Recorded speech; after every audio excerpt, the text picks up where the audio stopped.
ಉಡುಪಿ ಹೋಟ್ಲಿಗೆ ಉಡುಪಿ ಹೋಟ್ಲು ಕಲಂದಾರ್ ಸಾಹೇಬರಿಗೆ ಈ ಕನ್ಫ್ಯೂಷನ್ ಮಾಡಿ ಒಟ್ಟಾಗಿ ದೇಶದಲ್ಲಿ ಜನರಿಗೆ ಗಮನ ಬೇರೆ ಕಡೆ ಹೋಗ್ಬೇಕು. ಬೆಲೆ ಏರಿಕೆ ಬಗ್ಗೆ, ನಿರುದ್ಯೋಗದ ಬಗ್ಗೆ, ₹106 ಡೀಸೆಲ್ ಆಗಿದೆ, ಗೊಬ್ಬರದ ರೇಟ್ ಜಾಸ್ತಿ ಆಗಿದೆ, ಇದ್ರ ಬಗ್ಗೆ ಚರ್ಚೆನೇ ಇಲ್ಲ. ಕಾಶ್ಮೀರ ಸಮಸ್ಯೆ ಇನ್ನೂ ಉಗ್ರವಾದಿಗಳು ನುಗ್ತಾ ಇದ್ದಾರೆ, ಧೈರ್ಯ ಇಲ್ಲ. ಮೋದಿ ಅವರೇ ನೀವು ತಯಾರಿದ್ರೆ ನಾವು ಸೈನ್ಯ ತಯಾರು ಮಾಡ್ತೇವೆ, ನಾವು ನುಗ್ತೇವೆ, ನಮಗೆ ಅನುವಾದ ಕೊಡಿ.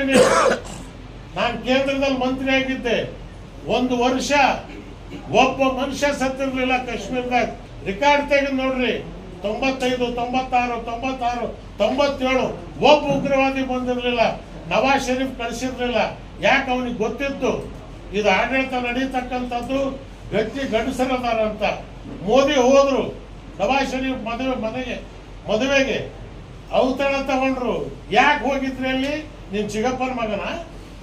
ನೀವು ಪಾಕಿಸ್ತಾನಕ್ಕೆ ಹೋದ್ರು ತಪ್ಪಿಲ್ಲ. ಯತ್ನಾಳ ಪಾಕಿಸ್ತಾನಕ್ಕೆ ಹೋಗಿ ಯೋಗಿ ಹೇಳ್ತಾನಲ್ಲ, ಮೋದಿನೇ ಹೋಗಿ ಬಂದ್ರಲ್ಲ, ಅದ್ರ ಬಗ್ಗೆ ಯಾಕೆ ಮಾತಾಡ್ತಾ ಇಲ್ಲ ನೀವು? ಮೋದಿಗೆ ಅವ್ರು ಕರೆದಿದ್ರ? ಇಲ್ಲ. ಇವರೇ ಸ್ವಯಂ ಪ್ರೇರಿತರೆ ಮದುವೆಗೆ ಶಾದಿ ಗುಜಾರ ಹೋಗ್ಬಾಯ್. ಏನ್ ಶಾದಿ?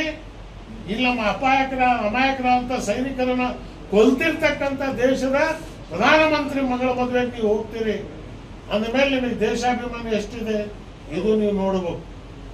ಆದ್ರಿಂದ ಇವತ್ತು ಇದ್ರ ಬಗ್ಗೆ ವಿನಾಕಾರಣ ಚರ್ಚೆ ಮಾಡೋದು ಬದಲು ಮೋದಿಯವರೇ ನೀವೊಂದು ತೀರ್ಮಾನ ತಗೊಳ್ಳಿ. ಪಾಕಿಸ್ತಾನ ಇನ್ಮೇಲೆ ಏನಾದರೂ ಮಾಡಿದ್ರೆ, ಇಂದಿರಾ ಗಾಂಧಿ ಒದ್ದು ಬಾಂಗ್ಲಾದೇಶ ಮಾಡಿದ್ಲು, ಇವತ್ತು ನಾನು ಲಾಹೋರ್ ತನಕ ಇಸ್ಲಾಮಾಬಾದ್ ತನಕ ಬರ್ತೀನಿ, ನಮ್ಮ ಸೈನಿಕರಿಗೆ ಆ ಗಂಡಸ್ಥಾನ ಇದೆ, ನೀವು ನಿಲ್ಲಿಸದೇ ಇದ್ರೆ ನಾನು ಮಾಡ್ತೀನಿ ಅಂತೇಳಿ 2 ತುಪಾಕಿ ಹಾಸ್ರಿ ನಿಮ್ ಖಾಲಿ ಬಂದು ಬಿಡ್ತಾರ.